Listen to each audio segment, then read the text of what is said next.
नमस्कार, मी कोमल स्वागत करते तुमचं माझ्या मराठी यूट्यूब चॅनलमध्ये, ज्याचं नाव आहे सफर जीवनाची.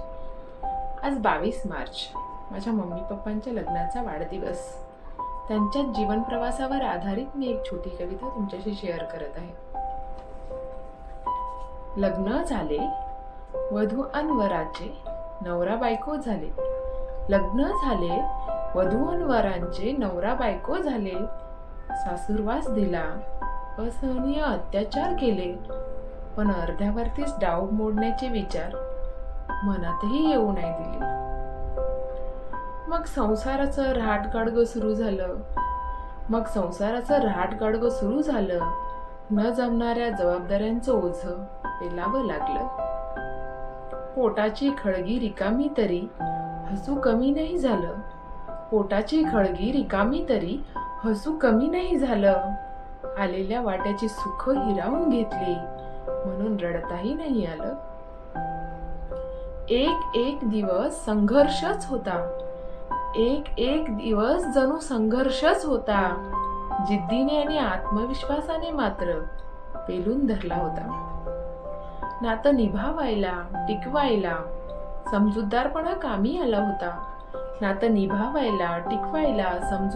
कामी आला होता. नाहीतर परिस्थितीच काय, जवळच्या माणसांचा सुद्धा प्रयत्न करून झाला होता. संकटांना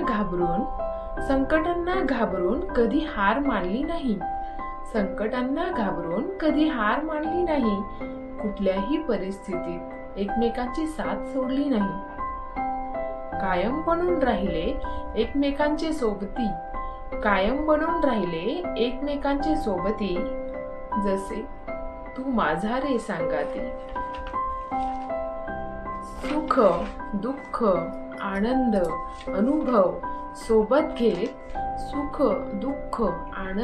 अनुभव सोबत घेत संसाराची वेळ बहरायला लागली आणि तिच्यावरच ती फुलं उमलली. वाढवण्या शिकवण्याबरोबरच लेकींना नवीन जीवनाची सुरुवात करून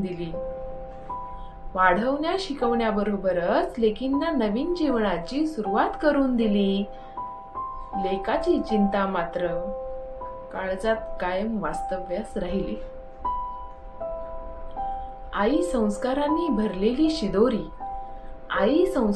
भरलेली शिदोरी, दानशूर संयमाची शक्ती, तर वडील त्याग परोपकाराने भरलेली शांततेची मूर्ती. जगण्यातल्या उणीवांना गरजांना कधीच केली नाही सक्ती. परिस्थिती कशीही असो, देवावर मात्र अढळ श्रद्धा आणि भक्ती. आज त्यांचा लग्नाचा वाढदिवस म्हणून स्वामी आणि विघ्नहर्त्याकडे मागते एकच